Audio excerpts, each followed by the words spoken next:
Cricket তো সরগরম এখনো ওই একটাই টপিকে, বাংলাদেশের বিশ্বকাপ না খেলা। বাংলাদেশের সেই বিশ্বকাপ না খেলার ইস্যুতে হতাশ হয়েছেন দক্ষিণ আফ্রিকার সাবেক অধিনায়ক এবি ডি ভিলিয়ার্স। নিজের ইউটিউব চ্যানেলে জানিয়েছেন পরিস্থিতি কখনোই এমন পর্যায়ে যাওয়া উচিত নয় যেখানে দলগুলোকে টুর্নামেন্ট থেকে নিজেদের প্রত্যাহার করে নিতে হয়। অপরদিকে আইসিসির শাসন ব্যবস্থা ও দ্বিচারিতা নিয়ে প্রশ্ন তুলেছেন পাকিস্তানের সাবেক কিংবদন্তি মোহাম্মদ ইউসুফ। একই সাথে মনে করিয়ে দিলেন বাংলাদেশে বিপুল সংখ্যক টেলিভিশন সমর্থক গোষ্ঠীর কথা। নিরাপত্তার কারণে ভারতে অনুষ্ঠিতব্য আসন্ন টি-20 বিশ্বকাপে খেলছে না বাংলাদেশ। আইসিসিও বাংলাদেশকে শ্রীলঙ্কায় খেলার সুযোগ না করে দিয়ে উল্টো তাদের বাদ দিয়ে টুর্নামেন্টে অন্তর্ভুক্ত করেছে স্কটল্যান্ডকে।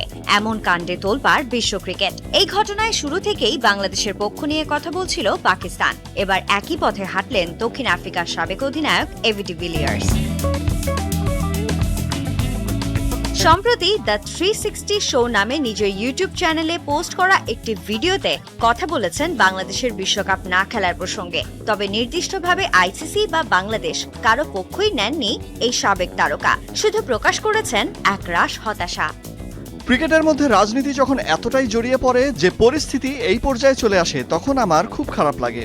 আমি এই বিষয়ে কোনো পক্ষপাতিত্ব করতে চাই না। আমি নিরপেক্ষ অবস্থানে থাকতে চাই। এটি রাজনৈতিক এবং ব্যক্তিগত একটি বিষয়, আর আমার কাছে পর্যাপ্ত তথ্য নেই। এ বিষয়ে মন্তব্য বা বিবৃতি দেওয়ার মতো যথেষ্ট জ্ঞান আমার নেই।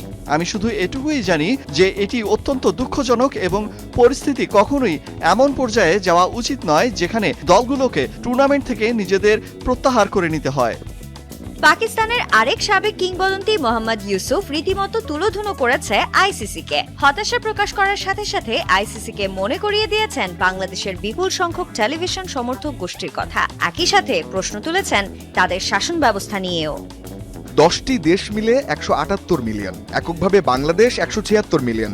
বিশ্বব্যাপী দর্শকদের দ্বারা পরিচালিত একটি খেলায় বাংলাদেশের যৌক্তিক নিরাপত্তা উদ্বেগকে একপাশে সরিয়ে রাখা, ধারাবাহিকতা এবং সুশাসন নিয়ে গুরুতর প্রশ্ন তোলে। যখন সুবিধা প্রদান নির্বাচনমূলক হয়ে যায়, তখন ন্যায্যতা বিলুপ্ত হয়। ক্রিকেট প্রভাব দ্বারা পরিচালিত হতে পারে না, এটি কেবল নীতি দ্বারা পরিচালিত হওয়া উচিত।